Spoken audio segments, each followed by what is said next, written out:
Welcome back to our YouTube channel. Today our topic is Newton's law of cooling. आज आपका topic है Newton's law of cooling. Easy topic है और important topic है examination point of view से। तो इससे पहले कि हम इस टॉपिक को शुरू करें, जो बच्चे नए आए हैं हमारे इस यूट्यूब चैनल्स को सब्सक्राइब करें और हमारी हर एक वीडियोज़ को शेयर भी किया करें। तो आज का आपका जो टॉपिक है Newton's law of cooling. This law was given by Newton, that's why it is known as Newton's law of cooling. सबसे पहले हम इसकी स्टेटमेंट को समझेंगे हम।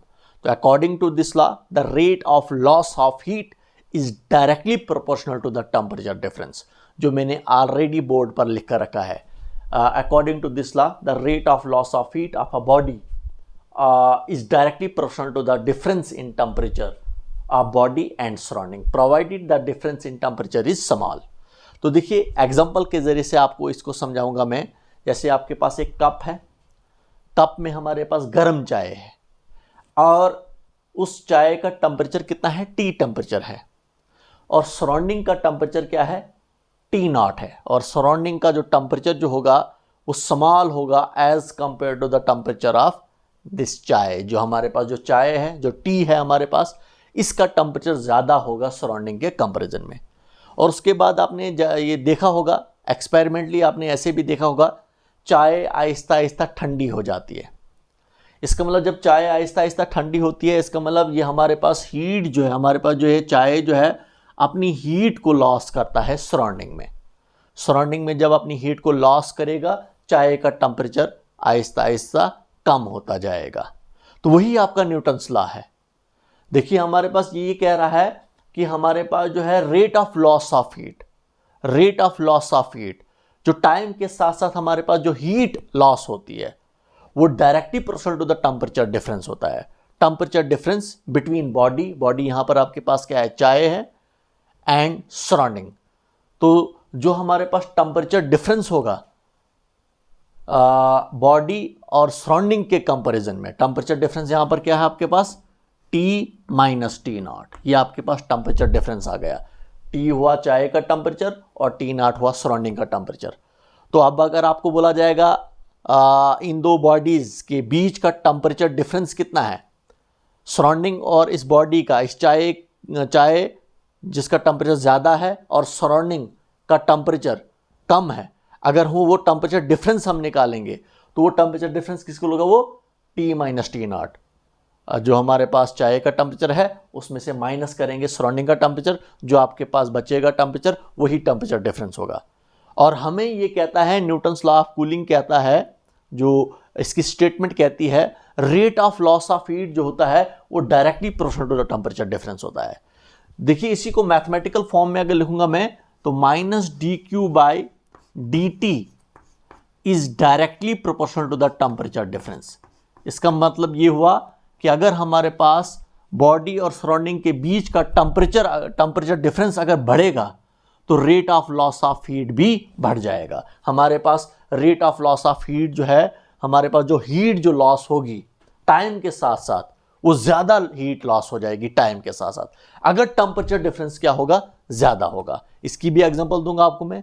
जैसे अगर हम देखिए हमारे पास एक समर सीजन है, समर सीजन में अगर हमारे पास चाय का टेम्परेचर, ये हमारे पास जो टी जो है इसका टेम्परेचर कितना है, 100 डिग्री सेल्सियस है, और सराउंडिंग का टेम्परेचर कितना है हमारे पास है, गर्मी में हमारे पास सराउंडिंग का टेम्परेचर कितना होता है, T नॉट हमारे पास कितना होगा, दैट इज 40 डिग्री सेल्सियस होगा।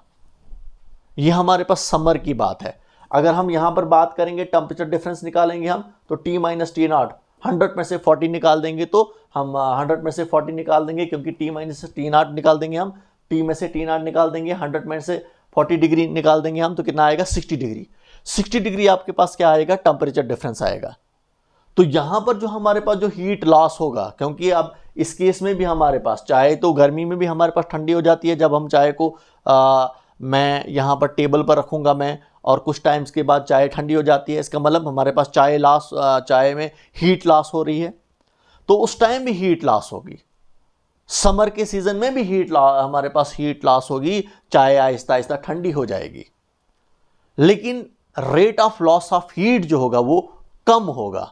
हमारे पास चाय जो है अपनी हीट लॉस करेगा, dq बाई dt तो होगा ही होगा, हीट लॉस होगा टाइम के साथ साथ, लेकिन हमारे पास जो हीट लॉस करेगा समर के सीजन में, जो हीट लॉस करेगी चाय टाइम के साथ साथ, वो आहिस्ता आहिस्ता कम हीट लॉस करेगी। पर सेकंड जो हीट लॉस करेगी चाय वो कम अमाउंट में हीट लॉस करेगी। कब? इसकी एक और एग्जांपल दूंगा आपको। यही चाय अगर हम क्या रखेंगे, हम चाय अगर आपके पास विंटर का सीजन होगा, हमने चाय को जो गर्म किया है 100 डिग्री सेल्सियस पर हमने इसको गर्म किया है, और सराउंडिंग का जो टेम्परेचर होगा वहाँ पर, देखिए हमारे पास जो सराउंडिंग का टेम्परेचर जो होगा, यहाँ पर सराउंडिंग का टेम्परेचर क्या है हमारे पास जो है, हम कहेंगे सराउंडिंग का टेम्परेचर 10 डिग्री सेल्सियस है। विंटर का सीजन है, बाहर का टेम्परेचर कितना है, 10 डिग्री सेल्सियस है। आप देखते हो आप विंटर के सीजन में चाय बड़ी तेजी से ठंडी हो जाती है। इसका मतलब rate of loss of heat जो होता है वो बहुत ज़्यादा हो जाता है किसमें, विंटर के सीजन में। यहाँ पर देखिए 100 में से 10 निकाल देंगे, 90 डिग्री सेल्सियस हमारे पास क्या आएगा, टेम्परेचर डिफरेंस आएगा किसमें, विंटर के सीजन में। तो विंटर में हमारे पास rate of loss of heat जो होगा, बड़ी तेजी से हमारे पास चाय से हीट जो लॉस हो जाएगी सराउंडिंग में। क्यों? क्योंकि टेम्परेचर डिफरेंस ज्यादा होता है विंटर के सीजन में। समर के सीजन में टेम्परेचर डिफरेंस कम होता है, क्योंकि बाहर का टेम्परेचर भी ज़्यादा है, इसका भी टेम्परेचर ज़्यादा है, लेकिन चाय का तो उससे ज़्यादा ही होगा। जैसे अभी मैंने कहा 60 डिग्री हमारे पास समर के सीजन में कहा था मैंने कि 60 डिग्री सेल्सियस हमारे पास टेम्परेचर डिफरेंस होता है, वहाँ पर भी चाय ठंडी होगी, लेकिन आहिस्ता आहिस्ता चाय ठंडी होगी। हमारे पास जो है rate of loss of heat जो हमारे पास होगी, जो हीट लॉस होगी टाइम के साथ साथ, वो कम कम हमारे पास हीट लॉस होगी। हम ये कहेंगे पर सेकंड जो हमारे पास हीट लॉस होगी वो कम हीट लॉस होगी पर सेकंड, किसमें, समर के सीजन में, as compare to the winter के सीजन में हीट जो लॉस होगी वो ज्यादा होगी पर सेकंड विंटर के सीजन में। तो ये आपको समझ में आया होगा कि टेम्परेचर डिफरेंस अगर हमारे पास बढ़ेगा, देखिए विंटर के सीजन में टेम्परेचर डिफरेंस बढ़ा तो rate of loss of heat भी बढ़ गया। समर के सीजन में टेम्परेचर डिफरेंस कम है तो rate of loss of heat भी कम होगा। तो ये माइनस साइन इसी को रिप्रेजेंट करता है, rate of loss of heat को ही रिप्रेजेंट करता है। अब देखिए minus D Q by D T that is equal to, direct equation को हम इक्वल टू में पुट करते हैं तो हम यहाँ पर के पुट करेंगे कि टी माइनस टी नॉट आ रहा है आपके पास। के हमारे पास कांस्टेंट होता है और ये डिपेंड करता है हमारे पास कौन सा, ये डिपेंड करेगा नेचर ऑफ बॉडी पर भी डिपेंड करेगा, नेचर ऑफ सब्सटेंस पर भी डिपेंड करेगा, और इस सब्सटेंस के सरफेस एरिया पर भी डिपेंड करेगा। जहाँ जिस बॉडी से हमारे पास हीट निकलती है वो बॉडी किस मटेरियल से बनी हुई है उस पर भी डिपेंड करेगा, और उसके सरफेस एरिया पर भी डिपेंड करेगा, उसके एरिया पर भी डिपेंड करेगा। तो ये जो हमारे पास जो है के, सिंपल में कहेंगे कि हम जो के जो है ये कांस्टेंट होता है, ये डिपेंड करेगा मटेरियल पर भी डिपेंड करेगा, मटेरियल ऑफ द सब्सटेंस पर भी डिपेंड करेगा, जिस सब्सटेंस से हीट निकलती है, और उसके एरिया पर भी डिपेंड करेगा। ये हमारे पास जो है, जो अभी मैंने कहा rate of loss of heat जो हमारे पास, ये इसके इक्वल होता है। इसको हम इक्वेशन फर्स्ट कहेंगे। हम पढ़ा था स्पेसिफिक हीट हमारे पास क्या होता है, it is the amount of heat which is required to raise the temperature of 1 gram of substance through 1 degree Celsius. तो उस स्पेसिफिक हीट को जब हमने पढ़ा था तो वहां पर हमारे पास एक एक्सप्रेशन आई थी आपके पास, Q is equal to CMT। C होता है स्पेसिफिक हीट, M होता है मास, और T होता है टेम्परेचर, और Q क्या होता है, हीट। तो स्पेसिफिक हीट में हमारे पास ये एक्सप्रेशन आपके पास आई थी। इसी एक्सप्रेशंस में हमारे पास ये Q है, इस Q को पुट करेंगे यहाँ पर, क्योंकि ये आपके पास Q क्या है, हीट है, और यही Q यहाँ पर भी है। तो अब हम क्या करेंगे, इस Q की जगह पर इस इक्वेशन को हम इक्वेशन सेकंड ले लेंगे, हम Q की वैल्यू को इस इक्वेशन फर्स्ट में पुट करेंगे तो आपके पास क्या आएगा, minus D upon D T. Q की जगह पर Q की वैल्यू को पुट करेंगे, Q किसके इक्वल है, CMT के इक्वल है, दैट इज इक्वल टू के टी माइनस टी नॉट आपके पास आ रहा है। तो देखिए ये C और M को हम बाहर निकाल देंगे हम, तो minus CM D t divided by D t. ये T आपके पास क्या है, टेम्परेचर, ये T क्या है आपके पास, टाइम है, दैट इज इक्वल टू आपके पास क्या आ रहा है कि टी माइनस टी नॉट के इक्वल आ रहा है। तो देखिए C आपके पास क्या होता है, स्पेसिफिक हीट, M क्या होता है, मास ऑफ दैट सब्सटेंस, ये भी कांस्टेंट हमारे पास। तो ये C और M को जब आप राइट साइड में लोगे आप तो ये न्यूमरेटर में आ जाएगा, तो आपके पास क्या बनता है, ये माइनस यहीं पर रहेगा, तो minus d t divided by d T that is equal to किसके इक्वल आ रहा है, k divided by c m into t minus t naught, ये आपके पास आ रहा है। तो देखिए यहाँ पर हमारे पास जो है ये जो अभी आपके पास आ रहा है के तो कांस्टेंट है ही हमारे पास, सी भी कांस्टेंट ही होता है, ये स्पेसिफिक हीट होती है, ये कांस्टेंट ही होता है हमारे पास, एम भी हमारे पास क्या है, कांस्टेंट है, ये मास ऑफ सब्सटेंस होता है। तो ये पूरा का पूरा अगर कांस्टेंट है तो अब इसको मैं ऐसे भी लिख सकता हूं मैं, d t divided by D T that is directly proportional to, जब हम इस कांस्टेंट्स को हटा लेंगे, इस पूरे को कांस्टेंट को हटा लेते हैं हम, तो हम डायरेक्टली प्रोपोर्शनल हम फिर बाद में हम किसको यूज़ करते हैं, डायरेक्टली प्रोपोर्शनल को हम यूज़ करते हैं हम। तो क्योंकि अब हमारा इक्वल टू जो है वो डायरेक्ट प्रोपोर्शनल में आ जाएगा, तो आपके पास minus d t divided by D T that is directly proportional to t minus t naught. तो देखिए ये d minus d t divide by D t, ये क्या हमारे पास है, ये आपके पास rate of change of temperature with respect to time है। ये कैपिटल टी क्या है, ये टेम्परेचर है, स्मॉल टी क्या है, टाइम है। तो rate of temperature, rate of change of temperature with respect to time is directly proportional to the temperature difference आपके पास आ रहा है। तो इसका मतलब क्या हुआ, इसका मतलब न्यूटन्स लॉ ऑफ कूलिंग को हम दूसरे तरीके से भी डिफाइन कर सकते हैं। तो ये नेगेटिव साइन रिप्रेजेंट करेगा rate of fall of temperature, क्योंकि हमारे पास rate of change of temperature या rate of fall of temperature भी आप कह सकते हो आप, क्योंकि नेगेटिव साइन हमें क्या रिप्रेजेंट करेगा, ये rate of fall of temperature को रिप्रेजेंट करेगा कि हमारा जो टेम्परेचर फॉल कर रहा है with respect to time, time के साथ साथ जो हमारे पास टेम्परेचर फॉल कर रहा है वो डायरेक्टली प्रोपोर्शनल टू है, वो किसके डायरेक्टली प्रोपोर्शनल में है, टेम्परेचर डिफरेंस के डायरेक्टली प्रोपोर्शनल में है। इसका मतलब जब भी हमारे पास एक सब्सटेंस से हीट बाहर निकलती है तो इस सब्सटेंस का टेम्परेचर क्या होता है, वो फॉल करता है। जैसे हमारे पास चाय से हीट बाहर निकलेगी तो चाय का टेम्परेचर क्या होगा, वो फॉल करेगा, वो टेम्परेचर चाय का टेम्परेचर चेंज होगा टाइम के साथ साथ, चाय का टेम्परेचर जो है वो लॉस होगा टाइम के साथ साथ, और वो भी डायरेक्टली प्रोपोर्शनल में होगा, किसके डायरेक्ट प्रोपोर्शनल होगा, टेम्परेचर डिफरेंस के डायरेक्टली प्रोपोर्शनल होगा। इसका मतलब जितना ज़्यादा टेम्परेचर डिफरेंस होगा हमारे पास बॉडी और सराउंडिंग के कंपैरिजन में, उतनी तेज़ी से हमारे पास टेम्परेचर लॉस होगा टाइम के साथ साथ। अगर हमारे पास टेम्परेचर डिफरेंस कम होगा तो आहिस्ता आहिस्ता हमारे पास rate of loss of temperature with respect to time भी कम ही होगा। अगर टेम्परेचर डिफरेंस ज़्यादा होगा तो rate of loss of temperature with respect to time भी ज़्यादा ही होगा। तो इसका मतलब अब मैं इसको दूसरे तरीके से भी डिफाइन कर सकता हूं, मैं किसको, न्यूटन्स लॉ ऑफ कूलिंग को। तो इसको दूसरे तरीके से हम कैसे डिफाइन करेंगे, रेट ऑफ लॉस और rate of fall of temperature is directly proportional to the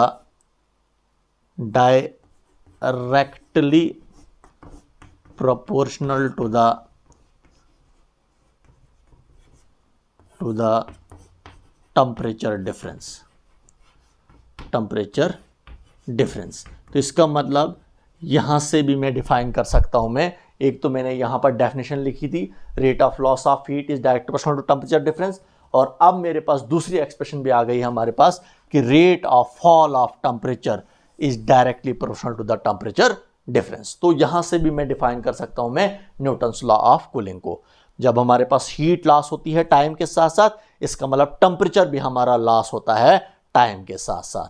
तो इसका मतलब इस तरीके से भी मैं न्यूटन्स लॉ ऑफ कूलिंग को डिफाइन कर सकता हूं मैं। अब देखिए हीट और टाइम के बीच में अगर ग्राफ बनाओगे आप, तो देखिए पहले हमारे पास क्या होगा, जैसे हमारे पास यहाँ तक हम कहेंगे एक स्मॉल टाइम में बड़ी तेज़ी से हीट ट्रांसफ़र होगी, हीट लॉस करेगा। एक सब्सटेंस हमारे पास जो है, जैसे ये चाय है, ये पहले हमारे पास कुछ स्मॉल टाइम है, जैसे हमारे पास डी टाइम में हमारे पास बड़ी तेज़ी से हमारे पास क्या होगा, हीट लॉस करेगा। उसके बाद हीट तो लॉस होगी, लेकिन फिर हमारे पास जो है टाइम के साथ साथ कम हीट लॉस होगी। तो इस तरीके का ग्राफ बनेगा हमारे पास किसके बीच में, हीट और टाइम के बीच में। जो हमारे पास हीट लॉस करता है एक सब्सटेंस और टाइम के बीच में, पहले हमारे पास देखो ग्राफ हमारे पास जो है स्लोप देखो कितना हमारे पास जो है यहाँ पर बड़ी तेजी से हमारे पास हीट लॉस हो रही है, उसके बाद आहिस्ता आहिस्ता हमारे पास टाइम के साथ साथ हीट लॉस होगी, समझे आप। तो ये कब, जब हमारे पास टेम्परेचर डिफरेंस ज़्यादा होगा। जब टेम्परेचर डिफरेंस ज़्यादा होगा तो हमारे पास क्या होगा, rate of loss of heat पहले ज़्यादा होगा, है हमारे पास हीट बड़ी तेज़ी से पहले हमारे पास लॉस होगी, उसके बाद हमारे पास आहिस्ता आहिस्ता हमारे पास टाइम के साथ साथ हमारे पास हीट लॉस होगा। देखिए मैं इस इक्वेशंस को और एक्सटेंड कर सकता हूं मैं, और इस इक्वेशंस को एक्सटेंड करने के बाद मैं आफ्टर टाइम टी इस सब्सटेंस जो हमने यहां पर चाय ली है इसके टेम्परेचर को कैलकुलेट कर सकता हूं मैं after time t minus d t divided by D T that is equal to this small k divide by c m. ये पूरा का पूरा कांस्टेंट ही है आपके पास, ये स्मॉल के भी कांस्टेंट है, सी भी कांस्टेंट है, एम भी कांस्टेंट है, स्पेसिफिक हीट कांस्टेंट ही होता है और एम भी कांस्टेंट होता है। इस पूरे की जगह पर एक ही कांस्टेंट पुट करेंगे कैपिटल के, ये कैपिटल के जो होगा हमारे पास उस small k divide by c M के इक्वल होगा into T minus t naught, ये आपके पास आ रहा है। देखिए इस टी माइनस टी नॉट को हम लेफ्ट साइड में लाएंगे हम, तो ये डिनोमिनेटर में आ जाएगा, और डी को जब हम राइट साइड में ले लेंगे हम तो ये न्यूमरेटर में आ जाएगा। तो minus d t divided by t minus t naught, t minus t naught that is equal to आपके पास आ रहा है के ऐसी है, ये डी टी जब राइट साइड में चले जाएगा तो ये न्यूटन में आ जाएगा। इसके बाद हम क्या करेंगे, माइनस को भी उस साइड ले लेंगे हम, तो आपके पास आ रहा है t d t divide by t minus t naught that is equal to minus k, ये माइनस चले जाएगा हमारे पास राइट साइड में, तो माइनस के डी टी आपके पास आ रहा है। अब इंटीग्रेट करेंगे बोथ साइड्स, तो integration of d t t minus t naught divide by t minus t naught that is equal to minus की ऐसी बाहर निकलेगा और इंटीग्रेशन डी टी की। तो देखिए ये जो आपके पास है ये बिल्कुल आपके पास फार्मूला बन रहा है 1/x dx का। तो देखिए यहाँ पर आपके पास dx क्या है, आपके पास यहाँ पर dx आपके पास dt है और x यहाँ पर आपके पास क्या है t माइनस टी नॉट है। तो इसको ऐसे भी मैं तोड़ के लिख सकता हूँ 1/1 T minus t not into T T. तो ये बिल्कुल आपका इसका ये इंटीग्रेशन ऑफ 1/x dx की फॉर्म में आपके बिल्कुल ऐसा बनेगा, इस फॉर्म में बनेगा। तो आपको पता है इंटीग्रेशन ऑफ 1/x dx की इंटीग्रेशन जो होती है वो log ऑफ x होती है। तो इसका मतलब इसकी इंटीग्रेशन भी अब हमारे पास क्या होगी, log ऑफ x की जगह पर यहां पर आपके पास क्या है t माइनस टी नॉट है, that is equal to minus की ऐसे ही रहेगा। और आपको पता है dt की इंटीग्रेशन क्या होती है, t होती है, difference integration get cancel, that is t plus c आपके पास आ रहा है। c हमारे पास क्या है, c आपके पास कांस्टेंट है, तो c आपके पास क्या आ रहा है, c आपके पास कांस्टेंट आ रहा है, कांस्टेंट ऑफ इंटीग्रेशन। तो ये आपके पास जो है इंटीग्रेशन जो हमने की integration of dt divide by t minus t not की इंटीग्रेशन जो की हमने वो log of t minus t not होगी। तो log x होती है, तो x की जगह पर यहाँ पर आपके पास क्या है t माइनस टी नॉट है, इसीलिए हमने log x की जगह पर हमने t minus t not put किया। अब देखिए जब ये log जब हमारे पास राइट साइड में चले जाता है तो ये एक्सपोनेंशियल की फॉर्म में आ जाता है। तो यहां पर अभी हम लिखेंगे हम, तो देखिए आपके पास क्या आएगा t minus t naught that is equal to ये log जब उधर चले जाएगा तो एक्सपोनेंशियल की फॉर्म में आ जाएगा, एक्सपोनेंशियल ऑफ, और ये माइनस के टी प्लस सी जो है ये पावर बन जाती है एक्सपोनेंशियल की माइनस के टी प्लस सी आपके पास आ रहा है, ये पावर बन जाती है हमारे पास, जो आपके पास ये टर्म्स आ रही है। तो देखिए आपके पास जो है t माइनस टी नॉट ऐसे ही रहेगा। अब देखो इसको तोड़ के भी लिख सकता हूं मैं, e रेज पर माइनस के टी इंटू ई रेज पर सी, इसको ऐसे भी लिख सकता हूं मैं, क्योंकि बेसिस सेम है पावर सेट जाएंगी, तो बेसिस सेम है पावर सेट जाएंगी, तो ई रेज पर माइनस के टी प्लस सी वही आएगा, ऊपर वाला आएगा आपके पास। तो इसके बाद अगर मुझे t की वैल्यू चाहिए, माइनस टी नॉट उधर चले जाएगा तो प्लस टी नॉट में कन्वर्ट हो जाएगा। इसको अब मैं पहले देखूंगा मैं ई रेट पर सी, ई रेट पर प्लस लिखना पड़ेगा पहले मुझे, तो प्लस ई रेट पर सी, ई रेट पर सी की जगह पर मैं ऐसे भी लिख सकता हूँ, ये कांस्टेंट होता है तो ई सी डैश भी लिख सकता हूँ इसको मैं। और इसके बाद आपके पास ये बचता है तो ई रेट पर माइनस के टी आपके पास आ रहा है। तो ये हमने जो एक्सप्रेशन निकाली ये हमने फाइंड आउट किया, this is the time, this is the temperature after time T of a substance, समझे आप। जैसे हमारे पास यहां पर आपके पास ये चाय थी और इस चाय का temperature after time T times के बाद इस चाय का टेम्परेचर क्या होगा, इस सब्सटेंस का टेम्परेचर क्या होगा, इस एक्सप्रेशन से हम कैलकुलेट कर सकते हैं। देखिए जो आपके पास वैल्यू मिल रही है, ये आपके पास जो वैल्यू मिल रही है, ये आफ्टर टाइम टी हमारे पास है, एक सब्सटेंस का टेम्परेचर है आफ्टर टाइम टी। जैसे हमारे पास चाय का टेम्परेचर है आफ्टर टाइम टी, और ये टेम्परेचर जो होगा ये डिक्रीज हुआ होगा टेम्परेचर, ये फॉल हुआ होगा टेम्परेचर, वो इस एक्सप्रेशन से ही आप पहचानोगे। आप ये टाइम, ये टी क्या होता है, स्मॉल टी, ये टाइम को रिप्रेजेंट करता है कि आफ्टर टाइम टी टाइम्स के बाद हमारे पास टेम्परेचर कितना हुआ होगा। तो यहां पर देखिए ये माइनस जो पीछे आपको नजर आ रहा है यहाँ पर, इसका मतलब हमारा टेम्परेचर जो है हुआ होगा, ये नेगेटिव साइन रिप्रेजेंट कर रहा है कि हमारा ये टेम्परेचर जो हुआ होगा वो डिक्रीज हुआ होगा। आपको ये क्वांटिटी आपको नेगेटिव में मिलेगी। तो ये टी नॉट जो आपको पता ही है, टी नॉट क्या होता है, ये सराउंडिंग का टेम्परेचर होता है। तो जब ये आपके पास ये नेगेटिव साइन रिप्रेजेंट करता है, इसका मतलब आपके पास जो है हमारे पास वैल्यू जो इस टी की जो वैल्यू जो हुई होगी वो डिक्रीज हुई होगी। और ये भी सी भी आपका कांस्टेंट ही होता है, इसकी भी हमारे पास क्या होती है, कांस्टेंट वैल्यू होती है। तो इस एक्सप्रेशन से हम ये निकालेंगे कि हमारे पास एक टेम्परेचर जो होता है वो फॉल करता है आफ्टर टाइम टी एक सब्सटेंस का, जब हमारे पास एक सब्सटेंस से हीट हमारे पास क्या हो जाती है, लॉस होती है पर यूनिट टाइम, हमारे पास जब हीट लॉस होती है सराउंडिंग।